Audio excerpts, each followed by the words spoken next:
Our guest for this episode was Devin Martin. For fans of the show Billions, Devin has been called the real-life Wendy Rhoades. He is the founder of Lifestyle Integrity and has been the #1 ranked executive life coach in New York City, according to Yelp and Google. He coaches executives in business, finance, politics, media, and education through both personal and professional development. His goal is to help clients, many of whom have achieved material success, to be able to attain fulfillment in their work and lives. In the most simplistic terms, Devin helps clients make life-altering decisions. As he stated perfectly in this episode, we run amok in the world without figuring ourselves out. He has coached some of the most prominent professionals in the world to help them achieve goals that are more aligned with their true selves. It's fair to say that this episode covers some heavy topics. Devin came into coaching after going through his own personal struggles and a life-altering transition. After years of living what he called a double life, where his work and personal lives had become completely detached, he fell into a deep depression. Only after he stepped into a phase of self-discovery to better understand himself was he able to find fulfillment and help others do the same. As we always say, this podcast is about understanding how high-performing individuals have made important decisions in their lives. For this reason, it made sense to interview a coach who helps people do that. If you feel stuck or unfulfilled in your career path or life more broadly, this conversation is for you. I have faced questions in my own life and developed a practice working with busy professionals who often grapple with many of the topics we discuss in this episode. As another podcast guest recently wrote, one critical role of the financial advisor is to help their clients feel secure enough to identify and pursue what brings them alive. To start this interview, Devin answers an important question. What is a life coach? We laughed about how this term can mean pretty much anything and is often viewed with skepticism. Devin tells his story and explains how he views coaching through 4 pillars: career, health, spirituality, and relationships. While many clients approach him focused on just one area, he coaches these people to view things holistically. We discuss useful frameworks for decision-making, helpful resources, and techniques he works with his clients on. It is an incredibly interesting conversation about a topic so many people are struggling with. Thanks to Devin for taking the time to sit down with us, and we hope you enjoy this episode.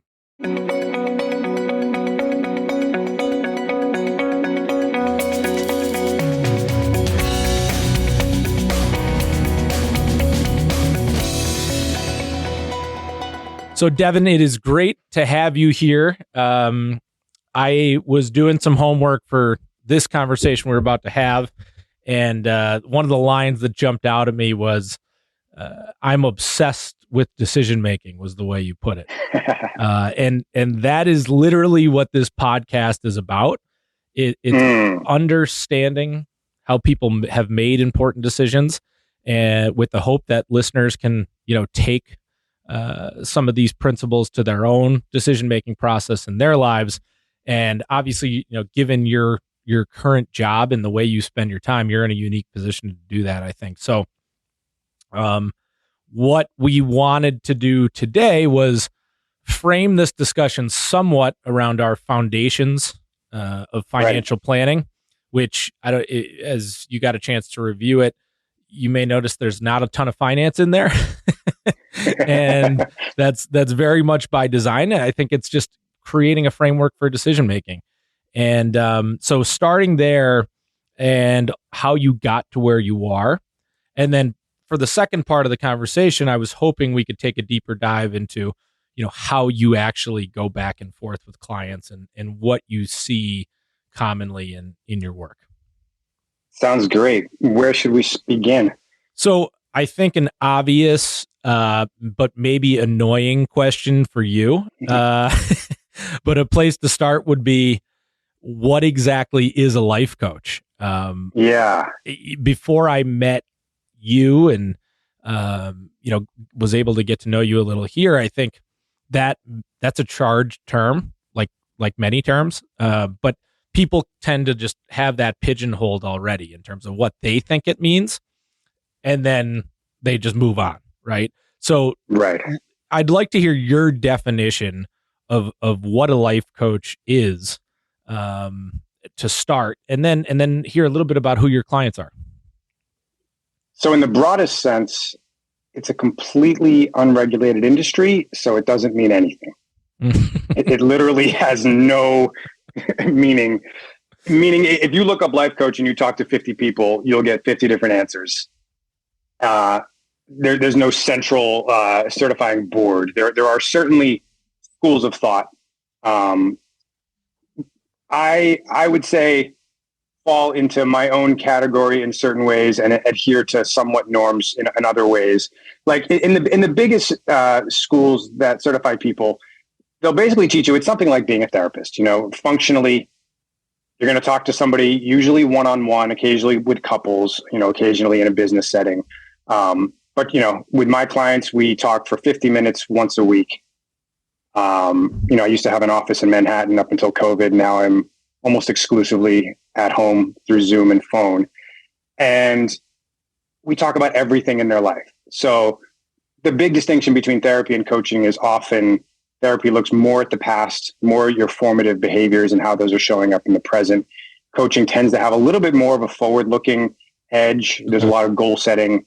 There's more accountability, which in therapy might lead to shaming, which is not therapeutic. So I'm free to kick your ass a little more.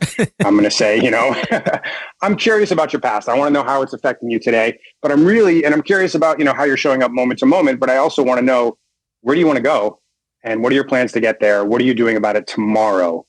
And so I love deep philosophical, psychological, spiritual exploration, but I always want to ground it in action. Yeah. And I think for a lot of people that's where I think good coaching often rests on the shoulders of some kind of therapeutic understanding. I have people come to me for coaching and they've never talked about their emotions. They've never shared their interior and been vulnerable. And I say, look, go talk to a therapist for a year or two, get used to sharing what's going on in the inside, understand your makeup, how your family's impacted you, how your culture's impacted you. And then we can leverage that in coaching. Yeah. And the parallels there to what we do day to day are pretty obvious, right? It jumps out where if we, in my view, at least, and in Alliance's view, if we don't understand who you are and what makes up your past experiences, it becomes very hard to build a plan around. And that's where you have mismatches in terms of, I always say, like, if you have a financial advisor and your head's hitting the pillow and you're more worried about money than you were before you had an advisor, they're not doing a great job. And so I better understand the way you think to do this, somewhat competently. Yeah. And I've been noticing from people I talk to, there seems to be a trend in wealth advising where, and I have to think this is somewhat inspired by the robo-advisors. There are these one-size-fits-all machines that you can be a cog in, or you can get something that's bespoke, something that is really tailored to you individually. And so I'm seeing a lot of wealth advisors people reaching out to me saying, I think we need to develop a coaching arm. I think we need to really help these people look at their entire life, And I know, especially the higher net worth you go, the more you have relationships with the rest of the family involved. Right. You have generational planning, and it gets complicated very quickly. And then, I also just see so for me, the kind of 4 pillars of coaching are career, health, spirituality, and relationships, and so a lot of people show up looking for advice in one area or looking for growth or, to overcome a challenge in one area. And then what we figure out is you can't just isolate your life into one area and make sustainable change. The whole system has to move in lockstep. Otherwise, you create tensions and liabilities in other areas. And so oftentimes people come to me saying, my career's hit a ceiling. I want to get to the next level. And we got to figure out their sleep, their diet, their exercise, what's going on at home with the kids and your spouse. How are your friendships? Do you have hobbies? What's your purpose in life? Like, really, what do you believe about why you're alive? Yeah. The tendency to silo out. All right, let's talk about our finances. Let's talk about career path. Let's talk about your family and your home life. Like, you can't really do that sustainably. And I think that's where a lot of people get, because, if you're over indexing for home life or career success, eventually that's going to lead to something being out of alignment, right? Absolutely. There was a great book a handful of years back. A surgeon you might know named Atul Gawande. He wrote the Checklist Manifesto. He wrote a book on being mortal. And it's about how doctors treat patients near the end of life. And essentially in America, what we tend to do is throw the kitchen sink at people to eke out a few extra months. If someone's dying of terminal cancer, we'll treat them with chemo. And they may get a little bit extra time, but it's often very low quality life. And he says doctors aren't doing the most basic thing, which is turning to their patient and saying, what are your goals? What do you want to experience? Do you have a granddaughter who's getting married in 2 months? And the most important thing is that you can be there and be present and enjoy that. Because if so, chemo is going to put you in the hospital for 2 months and you're going to miss it. And so I think a lot of different disciplines are realizing that we've over-specialized. And, you can't cut somebody up into silos. You're a whole person. The biggest thing in management, the biggest movement in the past 10, 20 years I've seen in big corporations is be a whole person at work. Like, you have emotions at work. You have a family at work.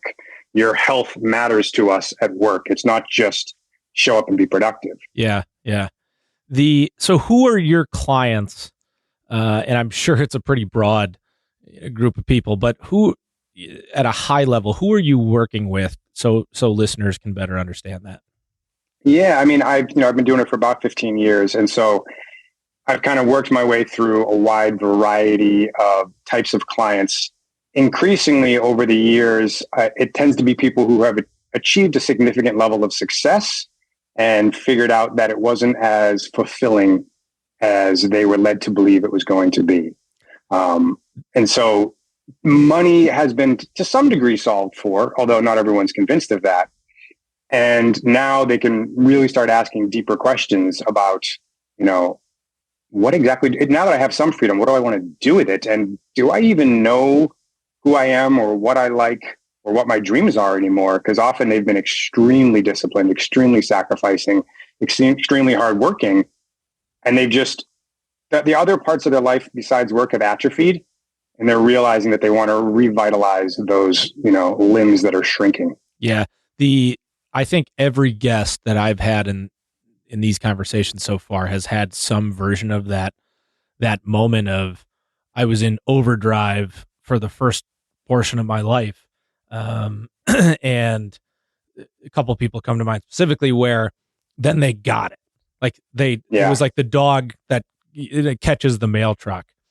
and then things get really scary because it's like, wait a minute, this didn't solve for anything on the fulfillment side. Yeah. And when you're dealing with the hyper successful people, which have increasingly become my clients, what you often find is that they're running from something. There's some wound, some early childhood trauma, some belief system that if they get still and quiet, becomes really uncomfortable. It comes into their awareness. And so they learn how to be incredibly frantic and incredibly busy. And like everybody knows, Elon Musk is the poster child for this. Yeah. He talks about how miserable he is in his own head. And, Walter Isaacson's book is all about how if it's calm for a second, he has to create chaos. And I think, at some point you realize like you can't earn the right to relax by getting things done in the world. It's more of an internal shift where you give yourself permission, and it comes down to terms that like self-love. Like, do you love yourself enough to slow down, to be present with the felt sensations of your body, to listen to other people calmly and hold space for them, to build relationships with vulnerability, and then to be creative and put your ideas out into the world and be exposed and vulnerable. Yeah. And that last part is, it's all hard, but that part is, I think, really hard, at least for me and some of the things I've experienced, which is you can really get into a habit loop of making decisions based on your assumptions of what other people think. Yes. And the other thing you had mentioned, which jumped out at me, I literally told this young guy still in college, and we were just talking about, he's interested in getting into finance, and he was just talking about how he's going to do this and he's going to do this and he's doing this. And I recommended one of Ryan Holiday's books that I read in the pandemic, Stillness is the Key. And he had this quote of like all of humankind's problems are the result of us not being able to sit still in a room alone. And I remember when I read it, it's like in the first chapter or something. And I remember like having to put it down for a minute to like process that. And it sounds like that's what you're saying in a lot of ways. Yeah, I think we run amok in the world without figuring ourselves out. And, I'm all for running towards things, but running away from things tends to create a mess.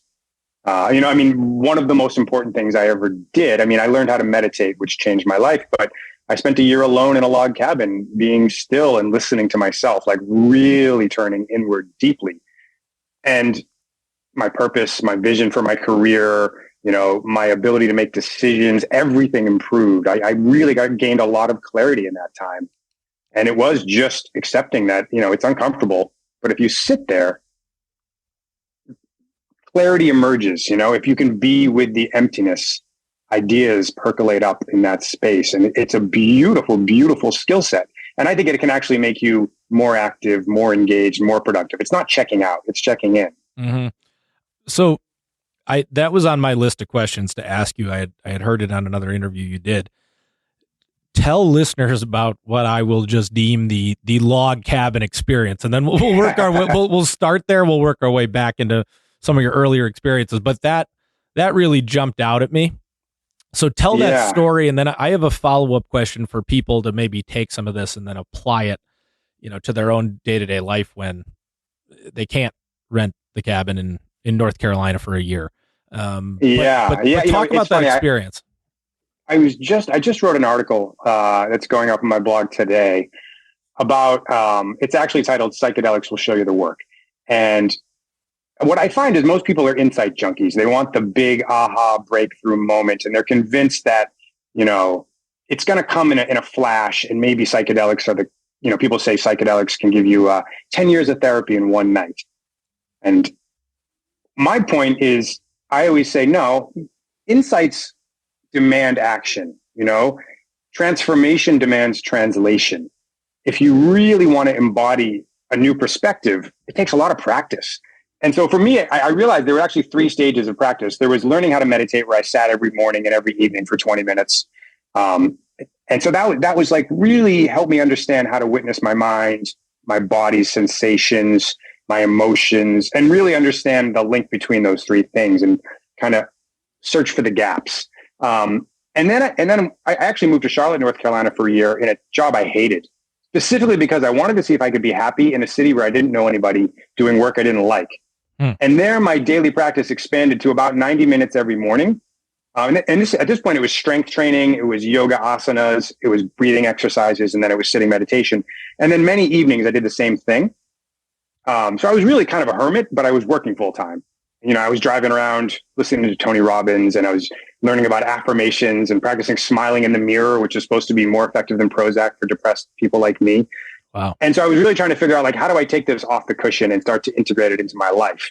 And after a year, I looked back at this kind of objectively miserable experience, a city I hate, no friends there, and a job I didn't like. Wow. And I realized it was one of the happiest years of my life. And then I fast forwarded, it was about 8 years later after I moved to New York City, and I was really stuck in my career. I was still doing the same thing. I started coaching part-time, but I realized that my consciousness needed to shift. I didn't have a vision for this leap of faith into full-time coaching. I had a comfortable 6-figure salary. I had a nice apartment, like great friends. I had a lot of freedom in my career. I could, work from home. I had an office on Fifth Ave. I could fly all over the country in meetings. And I was just like, I don't know what to do. I don't know what to say yes to. Like, I don't have the big yes. So I'm just going to say no to everything that feels wrong. And I had this vision that if I just got my days right, if I just really did only things that are 100% in integrity for me all day long and doubled down on all the transformative work that I had been practicing, something major would shift. And so I literally just quit my job, got rid of my lease, of course, went to Burning Man first, and then rented a log cabin. A must. A must. In this tiny little town called Hot Springs, North Carolina, like way at the top of a mountain, 7 miles down a dirt road, and had no phone, no internet, no television for a year. Wow. And, I had a spreadsheet of transformative practices that I wanted to do, from everything I said: strength training, breathing, yoga, meditation, learning how to use my voice, chanting, singing. I was doing some woodworking, a lot of time in nature, a lot of reading, a lot of writing, just fully engaged, practicing, turning my mind into a laser beam so I could really focus. I got to the point where I could read scientific articles that were way over my head by just sitting down and having unwavering attention and looking up every word I didn't know. And I could get through something unbelievably dense and have full comprehension by the end of it, just because I had focused my mind all day through all these practices.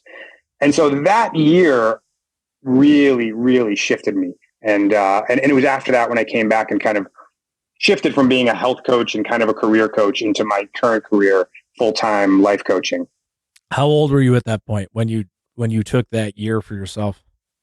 So that was, you know what? I have it open right here. If you don't mind. So yeah, in 2008, I had a crazy ayahuasca experience, which kind of precipitated this breakthrough. I think 2011. So I'm 46 now. So about 32, around there, I went to the mountain. And you know, it's this point in your life where you kind of feel like you're in the middle of your career. You have some momentum. The worst thing you could do would be take a year off and lose all your momentum. Yeah. And then you come back and everyone's like, well, what happened? What's wrong with you? Why didn't you work for a year? And I hear a lot of people fantasizing about a sabbatical and then coming up with a lot of these excuses why it's going to ruin their life. And I can tell you, I've seen a lot of my clients take sabbaticals, and every single one of them, with very rare exceptions, considers it to be a major leap forward in personal development, but also in professional development. Yeah. I think the conversation that I have in various forms is people feeling stuck in one form or another. And whether maybe it's a couple and should one of them stay home with the children, and that's in their gut, they know that's the right answer, but they can't fathom taking that type of leap. Or, you know, in the opposite direction, it's an investment banker who has, like you said, it has success, quote unquote, but doesn't have fulfillment. And and then it's like there's just a question mark, like, okay, I know that's true, but I have no idea what to do next. Yeah. And it is a leap of faith, because what I really, you know, I was saying that Einstein quote a lot that year, which is the level of consciousness that created the problem is not the level that can solve it. And so I was like, if I really trust that, if I believe that, I need to stop trying to get the answer so directly and just go into this process. And so it was a leap of faith, because I really didn't know if I was going to be a coach on the other side. I didn't know what city I was going to live in. I didn't know, you know, who my friends were going to be. It was really just like, terrifying, but invigorating. You know, you may have heard that saying, fear is excitement without the breath. That's a good one. And if you meditate long enough, you realize that on a sensational level, like what's actually happening in your body, fear and excitement are nearly identical. There's energy moving up. You know, I like the chakra system sometimes from like first to second chakra. So it goes from your genitals into your belly, your third chakra. And you have one or two reactions to that sensation. You either go, oh shit, here it comes. You try to stop it, which is short, shallow breathing, tensing your muscles, curling up in a ball, furrowing your brow, really resisting it. And that leads to anxiety. And eventually, if you're good enough at it, a panic attack. Or you go, yes, here it comes. And you kind of roll your shoulders back and take deep breaths and like start moving your body, like get the energy circulating. Yeah. And then you're invigorated. So if you move towards things that matter to you, your energy goes up. And so is that scary to move things that matter to you because it could go wrong, or is it exciting because it could go right? Like you choose your perspective to some extent. And that perspective is built over years of childhood of that unconscious mind. Is that right? Yeah, I think we've all inherited a perspective on this. And a lot of times what I'm working with clients on is, you know, you don't want to go from 0 to 100 miles an hour instantly. Like you don't want to go from I take very few risks to all of a sudden I'm blowing up my whole life. But I think of it like stretching. Like what's your comfortable range of motion? Do you know where the boundary is? Can we get you to like lean into your stretch? Find that spot where it starts to become a little uncomfortable. And now let's practice deep breathing. Let's hang out there. And then all of a sudden that edge moves a little bit. And now you have a wider range of motion. And so it's really like measured steps. You know, I always have people take steps of faith before you take leaps of faith, you know?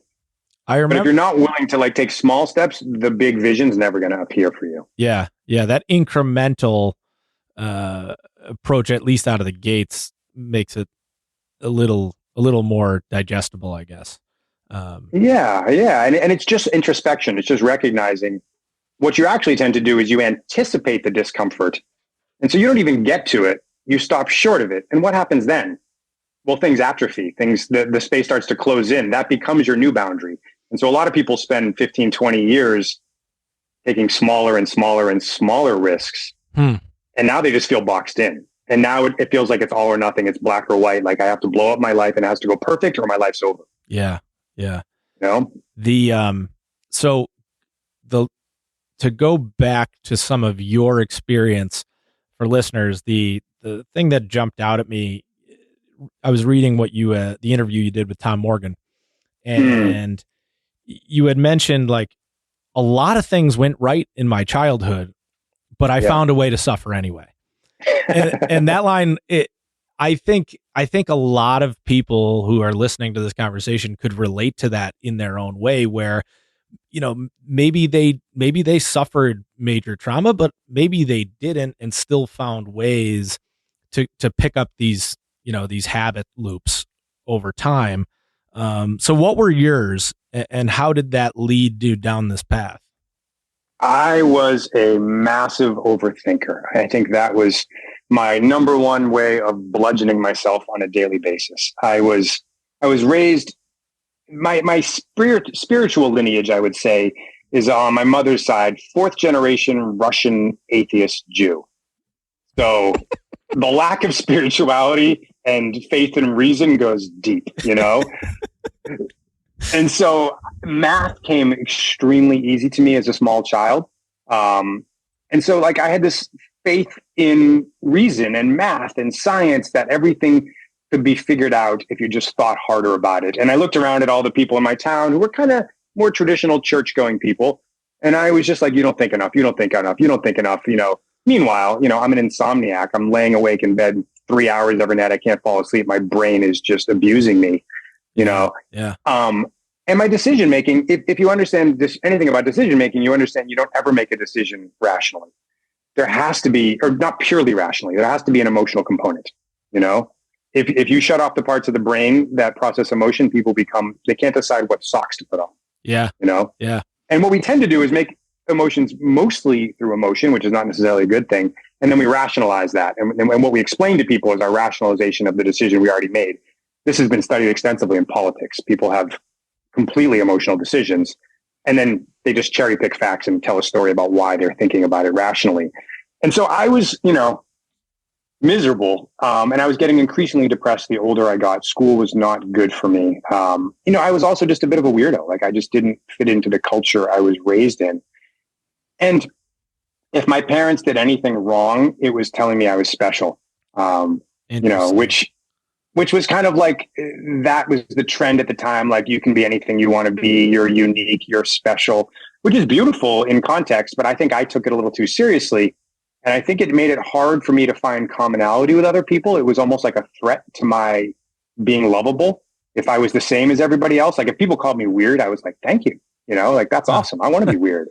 I want to be special. We have to be special to be lovable, right? And so, okay. Wow. You know, and so I think that need, that need was isolating for me. And so I really had to learn how to navigate life with less thought, which is honestly what happened increasingly through breathing and meditation and mindfulness and spirituality, was that I learned to trust intuition, which I would make a distinction between emotions, thinking intellectually, and intuition. And when you navigate it intuitively, there's often no conscious thought at all. It's just action. It's like being in a flow state. Mm-hmm. You know, Michael Jordan didn't jump up in the air and think, now I wonder who's open and I wonder which hand I should use to pass the ball to them. He was just flowing, you know, and life can become that way more and more. Have we gotten farther away from intuition in today's world where there's endless amounts of information, there's data on anything you want, you can manipulate it and cherry pick it, and it's like, so here's a conversation I had recently where the person, I was going through a major life decision with them, and they were, you know, it was regarding their job, and I was like, well, what is your gut telling you? What are you, inherently just kind of thinking about this decision if we remove all the variables? And the answer was interesting, and I could totally relate to it. The answer was, I can't even really hear what my gut's telling me because there's so much noise internally. And I think a lot of people are going through a version of that right now where it's like, I don't even understand what intuition means because I'm just a ball of nerves and there's so much discourse internally. I can't sift through it. Yeah. And I think it's twice as complicated as we tend to think of it as being. So like, basically we live in a society which has put science and reason on a pedestal as the pinnacle of knowing. And so the message you get constantly from scientific disciplines is don't trust your body, don't trust your perceptions, trust the research.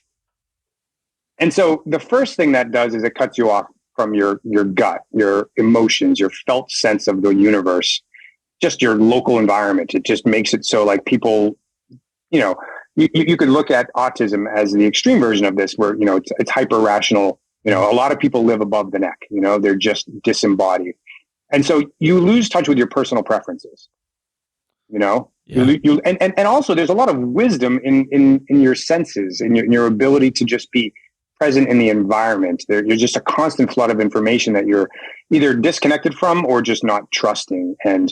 But that's only half the problem, because the way I think of it is kind of hierarchically. Like your gut is consider that like the bottom. That's actually your stomach is your emotions. That's like your instinct or your reflexes.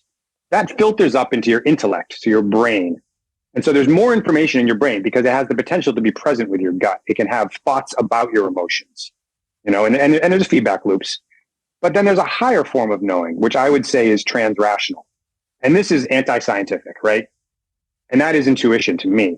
And so it's so bad. If you look in the dictionary at intuition, the definition uses the word instinct. And if you look at instinct, the definition uses the word intuition. And so it's like, so why do we have separate words? Well, if you look historically, they were distinct things. And so instinct is pre-rational. Intuition is transrational. It's beyond reason. And so what is going on in our intuition? So like rational thought, we know your conscious mind has what, like 7 pieces of information it can handle. It's kind of like the RAM in a shitty computer. It's like this really short-term memory. You don't have full access to the hard drive, never mind the cloud. Yeah. So I would call the hard drive your unconscious mind. Your unconscious mind is like everything you've ever experienced in your entire life.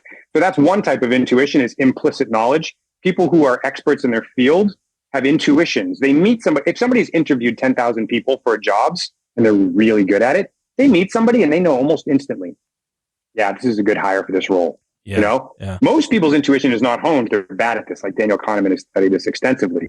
But if you are an expert, your implicit knowledge is huge. There's also what I would call connection to the cloud, which is this like non-local thing, like psychic phenomenon. The science on this is actually more robust than everybody who hasn't read it thinks. There's something going on that we don't understand. There might be extra senses. There might be quantum entanglement. The mechanisms we have no clue about. But there does seem to be some, way to tap into the field. Where does creativity come from? I don't know. What's happening when you're dreaming? I don't know. I have had psychic experiences. I have learned to trust these subtleties that emerge. If I can quiet my conscious mind, things bubble up. And I don't even care if they're coming from my personal unconscious or the collective unconscious. There's something there. And then the third part of intuition that people talk about is some kind of like energetic sensitivity. Like you're sensing things in the room. And so maybe it is coming through your senses, through your gut, but it shows up in your awareness as a knowing. And so the simplest way to tap into these for most people is the difference between I feel, which is your gut, I think, which is your brain, and I know, which is intuition. It's direct apprehension. And the interesting thing is when new information comes into your awareness by knowing, you have a thought about it and you have a feeling about it. So they're all, and so again, you can't silo. Yeah. But they can't be siloed out because you can't just take one of them and make it like, so I consider good decisions to just be decisions you don't regret. And I find when the 3 of these are in harmony, you make decisions you don't regret. Mm-hmm. And you have to be careful because something that you should do could arouse excitement, but like we were saying, it could also show up to you as fear. And so when somebody says, what's your gut telling you? And you're like, I'm afraid, that doesn't mean it's a bad idea. It means it's exciting. Yeah. It just means it's uncomfortable. Yeah. And really what your rational mind is there to do is to like de-risk the situation. Keep you alive in an evolutionary sense, right? Yeah, like I know what I should do. Now, how do I make sure I don't kill myself or go broke doing it? and so what I do with clients is I have this spreadsheet where I'll have them lay out all the rational data. So like the first column is the choices, like what are the options you have? And then across the top header, it's like, what are the criteria that we want to rate this on? What matters here? And we can even weight those criteria. And then we get a score for each choice. That doesn't mean that's your decision. You now step back from that. I like getting information on one page so you can now experience it in a glance. Now we have feelings about that and we have intuitions about that. But putting it on paper, you can have a great conversation and then walk away. And exactly an hour later, it's like, I know I was completely immersed in that discussion. I know I felt good about different parts of it. But it sort of becomes a blur. Yeah. And then also you see your cognitive biases, you see your mental models applied and how they distort things. And that's really where I'm helping people upgrade their consciousness. Like, okay, you're way overweighting your salary here. You actually have more money than you need. Why is this such a big deal to you, Or like, I don't know, you're ignoring the hours that you have to put into your job. You're trying to make a job decision. You're not really prioritizing how much time you're putting into it, Like, what does that tell us about like your assumed values? And so I'll have people figure out their core values and then say, okay, now we know what you really want to value in your life. Are you actually living according to those values? Yeah. Or are you living according to some other values? The values piece is really interesting. And I think when you put somebody in a position to name them and like there's a line, it's something to the effect of like, you can show me or you can tell me what's important to you, but show me your calendar and your bank account and I'll show you. And I think that's really what you're doing in that exercise. Yeah. And what I realize is that people make two types of value decisions. There's idealized values and actual values. And the ones we think we should have because we're good people versus the ones that are just kind of intuitively there wherever they're coming from. Yeah, and they're driving us because, there's fear involved or, we've been indoctrinated into a worldview which served us when we were young, but we've grown out of it. So a question I have, and you covered a lot of ground there, right? So like heavy, deep stuff that maybe people haven't had conversations about or they don't know the terminology, but they inherently know some of it. Do you find it's a challenge to work with high performers, career-oriented, quote unquote, successful people and go into some of these concepts when they are that overly rational person? Is that a challenge to get their arms around it? It was. So moving back to New York City and figuring out, how to find clients, I ended up becoming the #1 ranked coach on Yelp and on Google in New York City. So if you typed career coach or life coach into Google, I was the first response. Wow. Because Yelp had a top 10 page. And so I got flooded with people. And pretty quickly, this is, 12 years ago or so, you realize that people on Wall Street they were kind of at the cutting edge of seeking coaching, but specifically for performance, for biohacking, really optimal. And I was a health coach originally. So, I have an Oura ring. I can look at people's sleep data. I know a ton about diet and that's interesting to me. But I realized at some point that I had these clients coming to me who were only interested in incremental wealth accumulation. And so I actually at some point made the decision, I'm done. I won't work with anybody on Wall Street. I'm just bored. I'm sick of trying to crack your head open. Like you haven't reached the top of the mountain yet. You don't realize that you don't even like fucking mountains.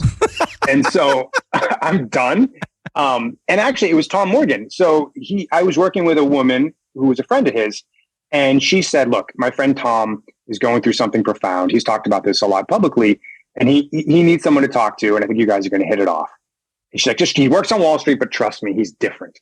And so he came into my office and we were like, he was my client for a while. We're really good friends now. Like totally hit it off. And then he was running this community. He had a big list at the time of he was writing for, but then he had a more select group of people who were pretty heavy hitters on Wall Street, who were real growth and development junkies, seekers, people who were curious. And he asked me to come speak publicly. I was at Evercore's office. And I talked kind of about, I honestly thought I just laid into them. And I was like, here's where you're all fucking up. Like, you're basically just seeking the love of other men. You're obsessed with like your watch and your clothing and your flash. And like, you're basically like inmates and guys who work in the army. Like you have daddy issues and you need to like wake up and, stop chasing money and start figuring out who you are. Wow. Like the second half of life is an inward journey. You've conquered the external journey, turn inward, and a bunch of them came up to me afterwards and were like, yeah, I want to work with you. Let's do it. And ever since then, I almost exclusively work through referrals. And so I have this amazing, amazing group of clients who are showing up and they already get it. They know that like, I'm the guy you come to when you're looking to make a huge shift and you really want to understand your consciousness on a different level, and some of them see me as like the closer, the guy who helps people leave finance specifically. They know the leap is like itching at them, but they need the help getting to that point to jump. Yeah. They really, because what you realize when you get to a certain level, especially in leadership, is that everybody around you has too much skin in the game to give you objective advice, like whether it's your spouse or your board members or your executive team, everybody wants something from you and they kind of want to keep you in the role you're in because their trajectory relies on it. And so it's hard to have a sounding board that's not distorting the information. Well, I think that happens socially too. Like, of course, yeah. Family members, friends you've known your whole life, like they sort of have you pegged, or they, in their mind, you're in this filing cabinet. And if you determine that you want to make a change that will put you in a different filing cabinet, like eyebrows go up pretty quickly. Yeah. Yeah. And it's threatening to people too, because if you're doing it, why aren't they?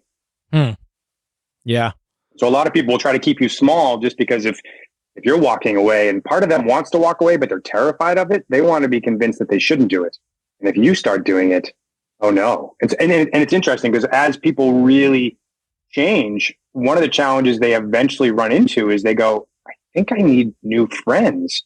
And it's not that the people I'm already friends with are bad. It's just that like there's a center of gravity to your social circle and it'll pull you up, but it'll also pull you down. Mm-hmm. Like if you're drinking every night at the bar, the number one most important thing you can do is stop going to the bar because it's very strange to be at the bar and not drink. So go to AA. Like no one's drinking. They're going to like pull you in that direction. If you want to be an entrepreneur, move to San Francisco. It's just normal. Yeah. The average of the 5 people you spend the most time with is kind of where you end up. It's sort of that. Exactly. Yeah. And it has to do with, socioeconomic status. It has to do with spirituality. It has to do with vulnerability. It has to do with creativity. And so like, if you want to be more creative, hang out with artists, it's gonna start to like seep into you, it's going to feel accessible. So to go along the lines of conversations that we're having with clients all the time, particularly, I think COVID sort of put this on overdrive for people at different points in life. But you had described your career, your first career, as almost like living a double life. And I think I hear that. People don't put it that way, but I think I hear that in their own words often, which is day to day, I'm signing into my computer and I'm living this version of life. And when I sign out, I'm a completely different person. And that was sort of how I heard you describe it, but not to put words in your mouth, but how do you help people going through their own version of that to square those two things that are often just so different? Yeah. I mean, that's the origin of the name Lifestyle Integrity, was my realization that it's really painful to have personas.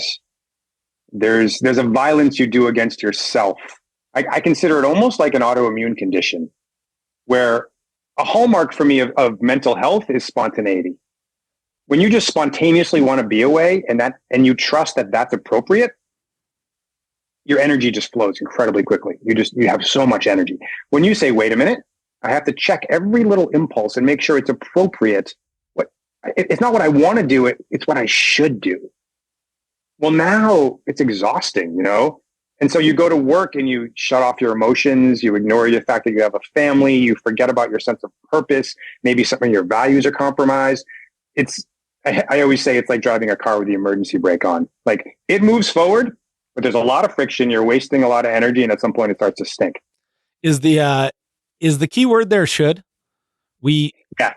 Should is a flag. I have people, if you learn to watch your mind closely, write down all the sentences that have the word should in them. And that's what Freud would have called your super ego. It's your ideas about what other people will find lovable. Wow. All coming from the word should.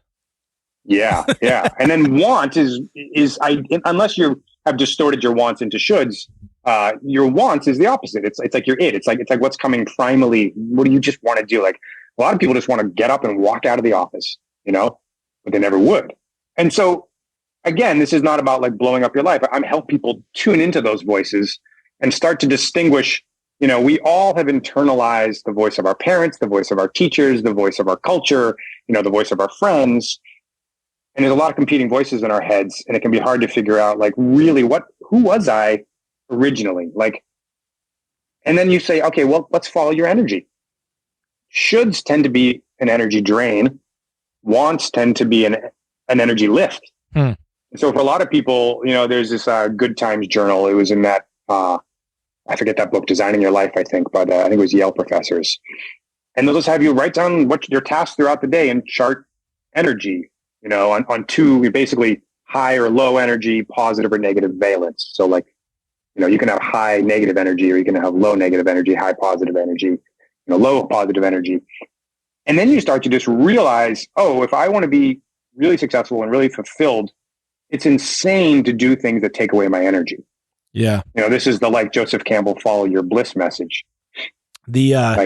One thing I did to start this year, it was, and I don't even remember where I got it from originally, but it just prompted you to answer two questions. And one was, in the last 12 months, what created or what brought energy, and what drained it. And answering those questions honestly is just on, like, takes 15 minutes maybe, but it was pretty eye-opening for me. Yeah. And I'll even have, you know, as you're moving up the ladder, forget about blowing up your life. Let's just say you want to increase the ceiling. You want more success in your current career, in your current company, in your current role even. Success is defined by what you don't do. Sorry, leadership is defined by what you don't do. So the more you can delegate, the more of a leader you are. Interesting. If you hold on to things, you're not leading. So you have to figure out, what is the, like, thing that I am better at than everything else.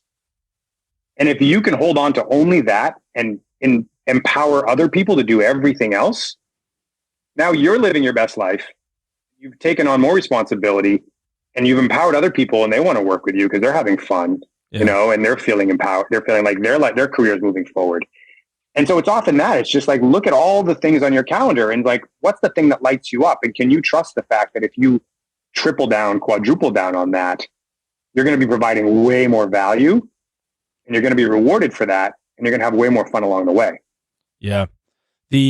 So I think understanding the behaviors and how you got to where you are today is table stakes, even to have some of these conversations, but then identifying those values and the things that are bringing you energy can allow you to start to create that map to move forward. Yeah. Yeah. And most people have gone through this journey of being told that the way to be successful is to get good grades, and to get into a good college, and to get a good internship, you know, to get recruited into whatever career is respectable. And so what they're actually practicing is the opposite of this. Discipline is a form of self-denial, right? There's an extent to which it's useful and necessary, but if you go too far, delayed gratification becomes, you don't even know what you like anymore. Yeah. And so people who are, you know, the term excellent sheep comes up, for people who are really good at checking the boxes that other people draw.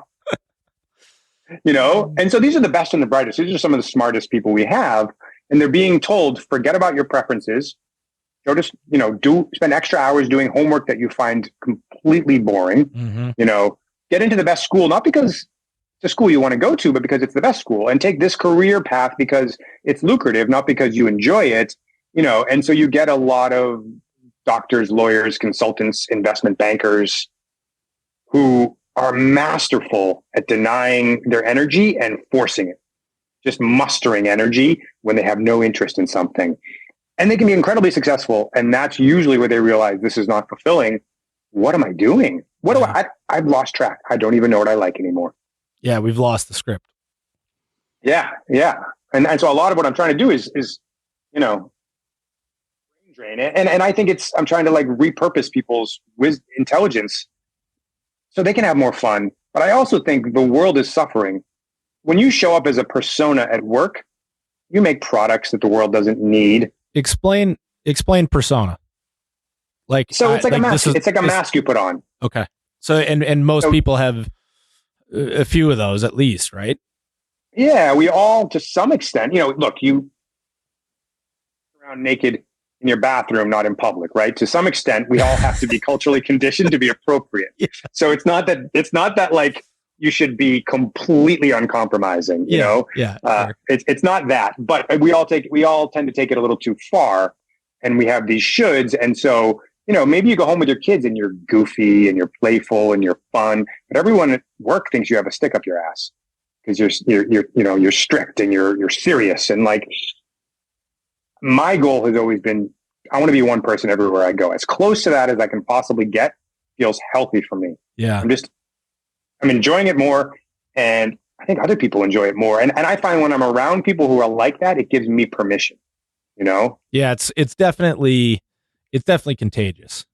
It's empowering when you that person who's kind of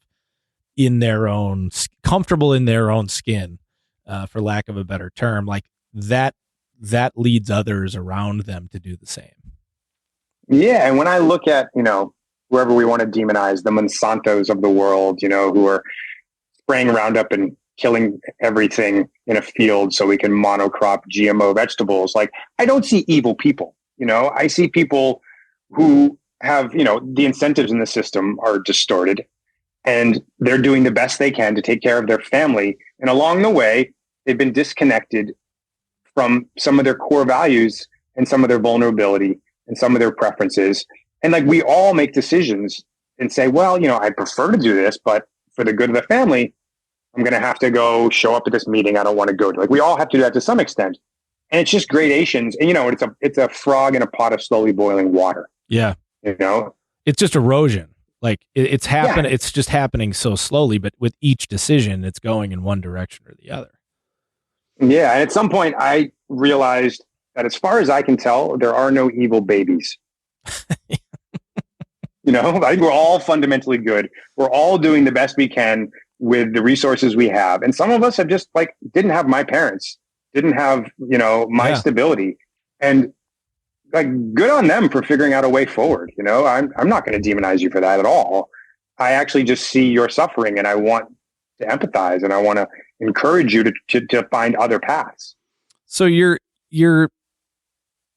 talking about making that shift in a way that is comfortable to you in that moment, to sort of find that boundary and start testing it a little bit at a time versus, like you said, just blowing things up, which is just, not comfortable. It's not practical, and all the, obvious reasons why one would be scared to do that. But that kind of marries well with our third foundation. It's just focus on what you can control.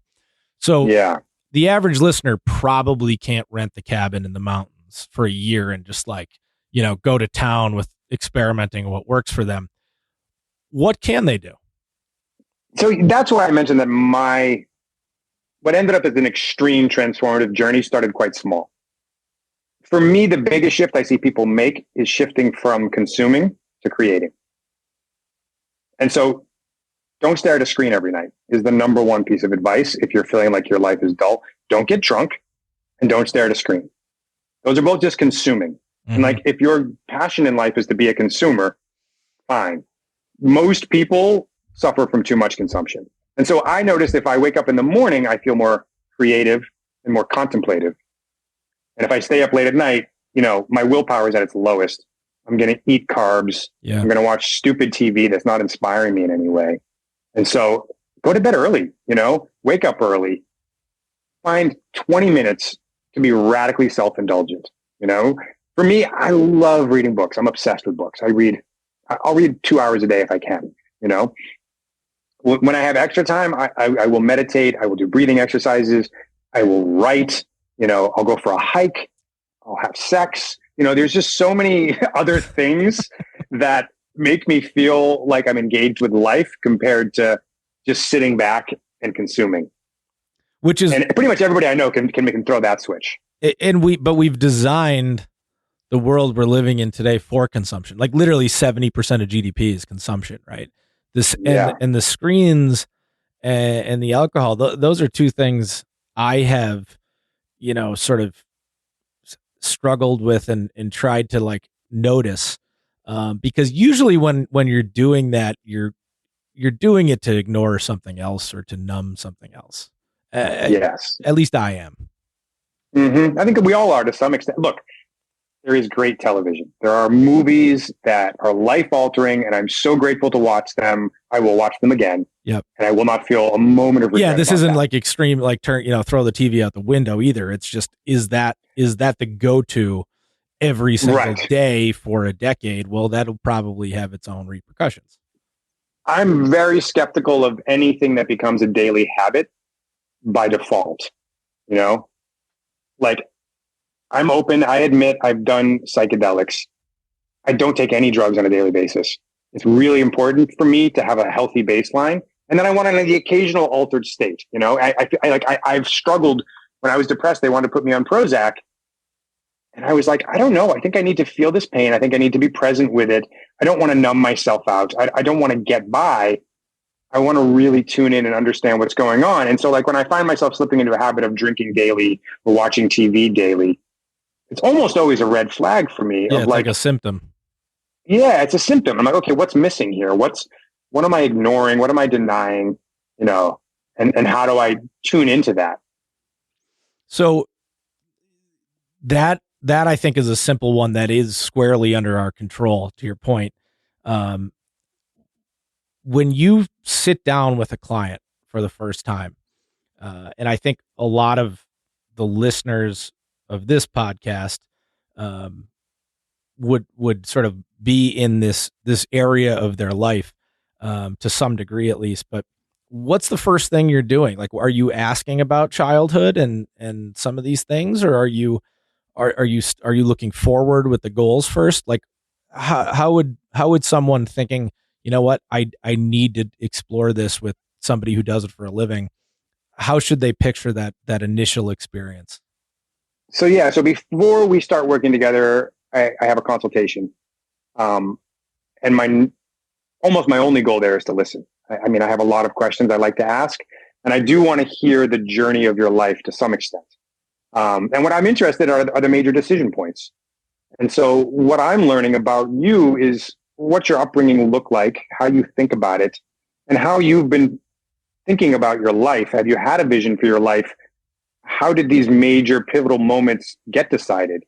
How conscious were you? What were the values? What was the worldview? And then how did you get to where you are?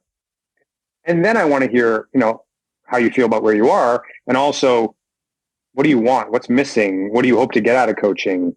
And so we are doing some forward looking. Once we actually start working together, the first thing people do is set goals. So we start the first session, I've got the goals in front of me.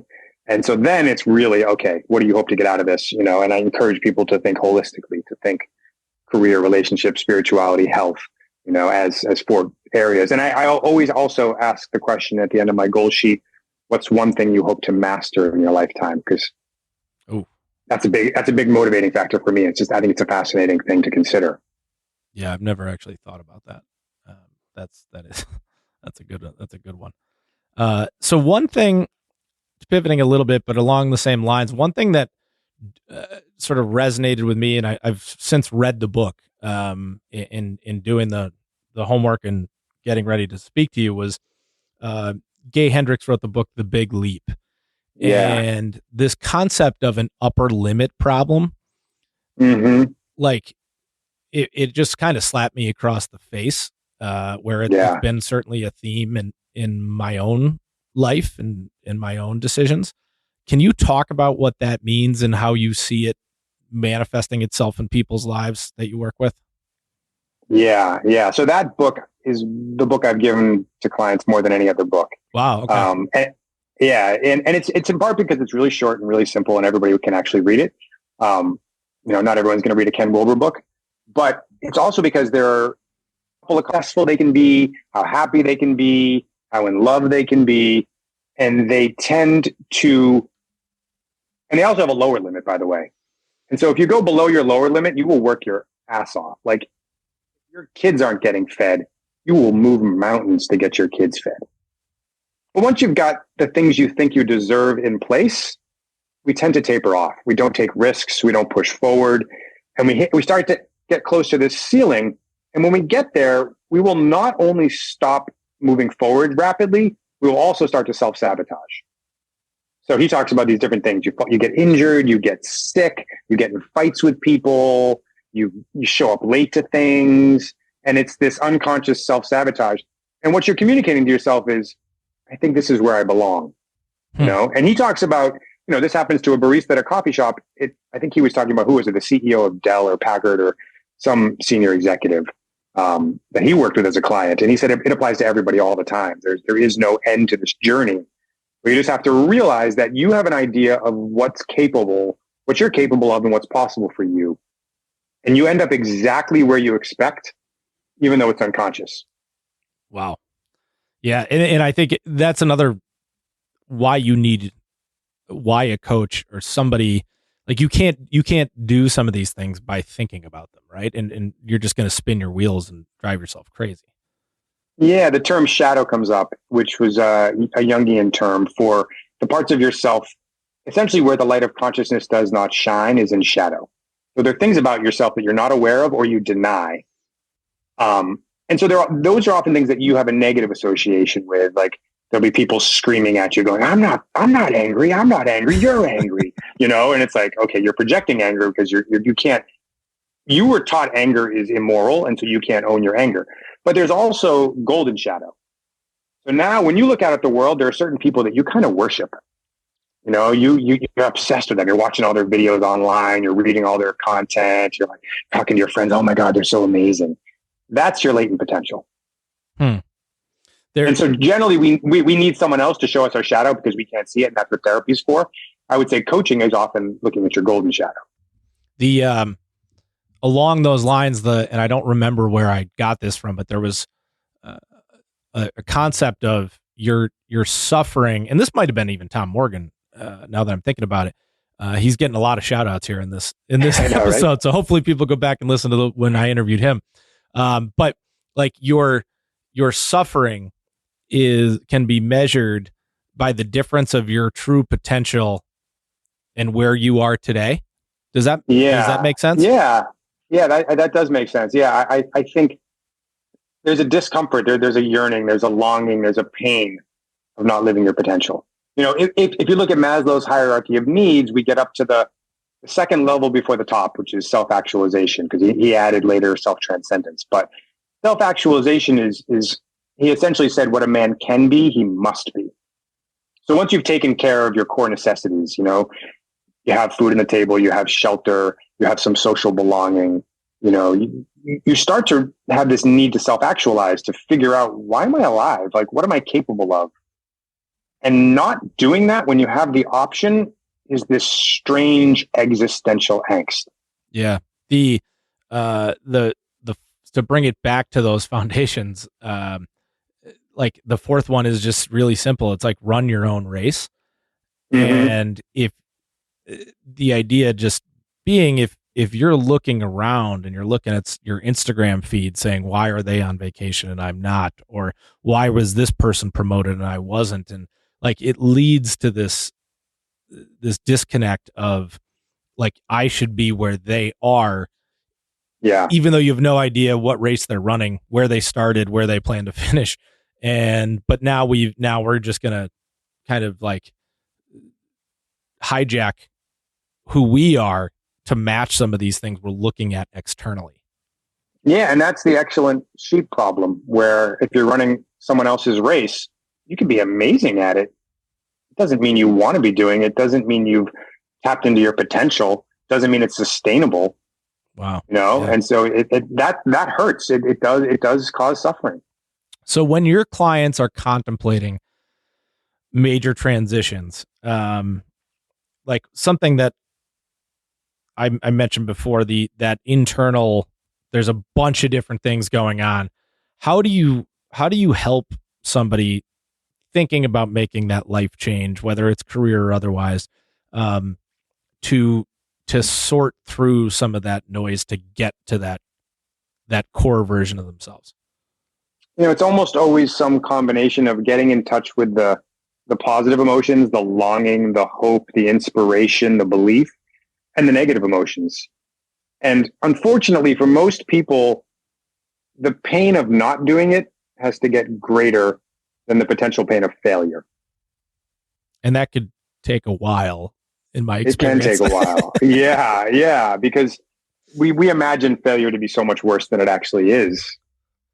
Tim Ferriss has a great fear setting exercise where he has you write down all the things that could go wrong, all the things that you could do to prevent that from happening, and all the mitigations, all the things you can do to resolve if it does happen.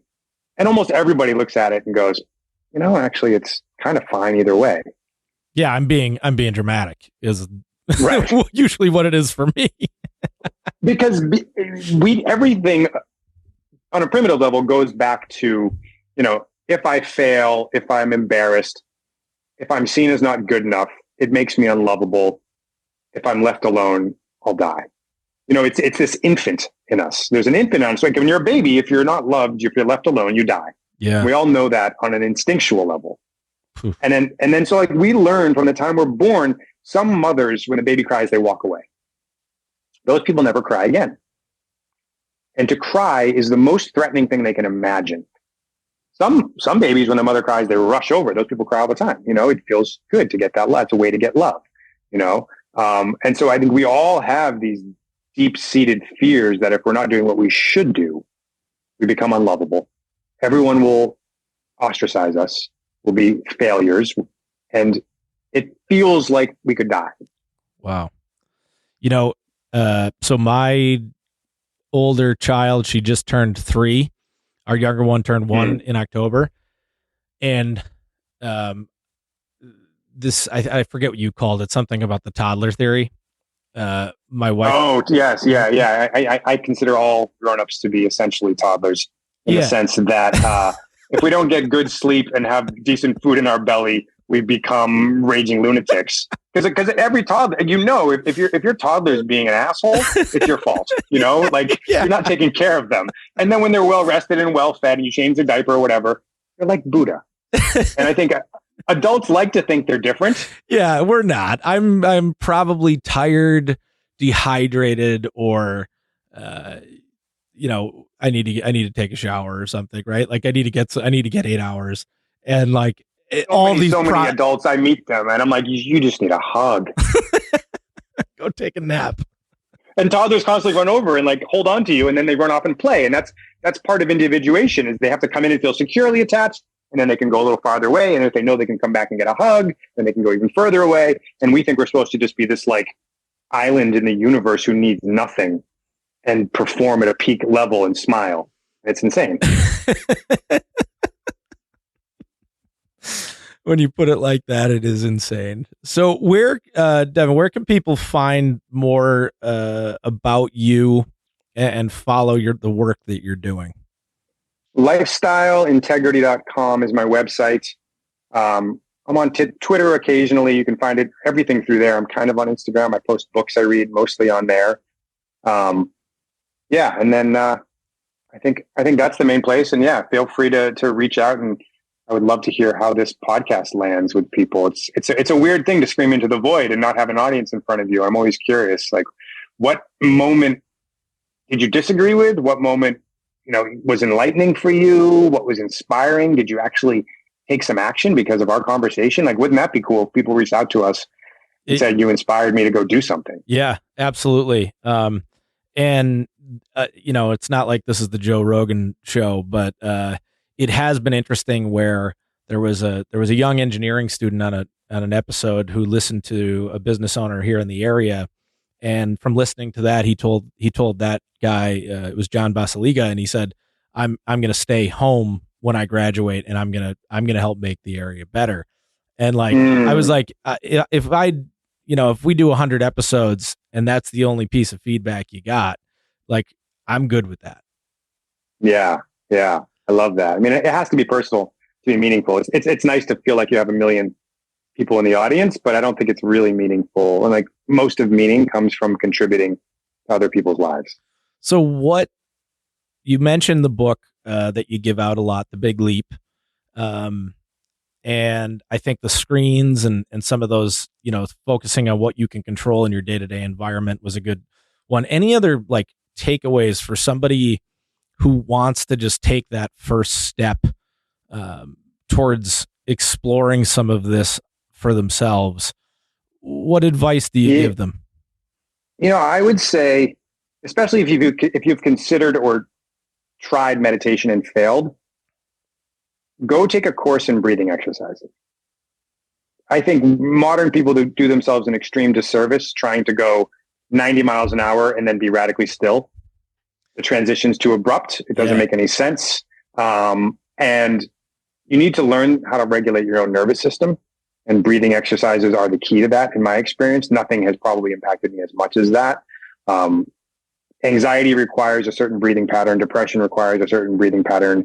States of transcendence have their own breathing patterns. You can control your sympathetic and your parasympathetic nervous system based on how long you inhale and exhale. There's just all this wonderful stuff. And you also just learn how to focus, and you learn how to tune into the sensations in your body. So I started at the Art of Living Foundation. They have a level 1 course where they teach you 3 breathing exercises, which if you do them every day for a month or 2, I promise you it will change your life. I've never seen anybody follow through with that and say it wasn't a really good decision.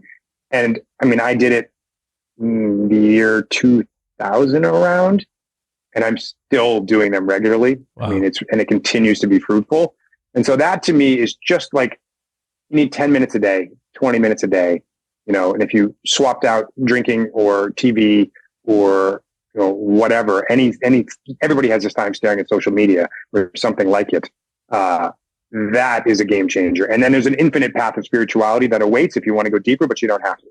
Yeah. There was a book called Breath that came out in the last couple of years, and James Nestor. Yeah. Nestor. That's what it was. And so the reason his breath journey started, because my Tara taught him the art of living breathing exercises. His whole journey started there. Wow. I didn't realize that. If I didn't have Indian family, I would never have known about this. And her father, Dilip, because she was a teacher there, and Sri Sri Ravi Shankar had stayed at their house a couple times. This was a long time ago. He said, go take these classes. And that was like a major pivot point in my life. Wow. There was a book called Bending Reality. It was a woman named Victoria Song, who I believe she's, in your, like you said, it's sort of a broad area, but she wrote this book, and in the book she explained something similar, but the line that stuck with me was like, we experience reality through what our nervous systems are sort of able to handle. And so that is literally shaping the reality you're creating moment to moment, which is through your breath. It sounds so simple, like it's almost obnoxious, but it also makes all the sense in the world. Like, it's literally the energy we need to move moment to moment. Yeah. And it sounds like something you shouldn't have to learn, but when you study yourself, you realize most of the time your breathing sucks. Yeah. Yeah. Like my chest, I was breathing like it was like chest versus your stomach and like little things like that. Like I didn't know what that meant. I still don't really know. I've seen this done where you lay somebody on their back and you say, take a deep breath, and then you watch, and either their belly expands or their chest expands. Almost nobody does both. And the Art of Living, one of the 3 exercises they teach you is how to breathe in your belly, how to breathe in your chest, and also to kind of expansively up into your shoulders. So it's called 3-stage breathing. There's 3 stages to breathing. And you learn that when you put them all together, you feel amazing. So that's a great takeaway for me. I know that much to learn more about. I think where I want to end the conversation, and I appreciate you doing this and spending all this time with us. This has been excellent.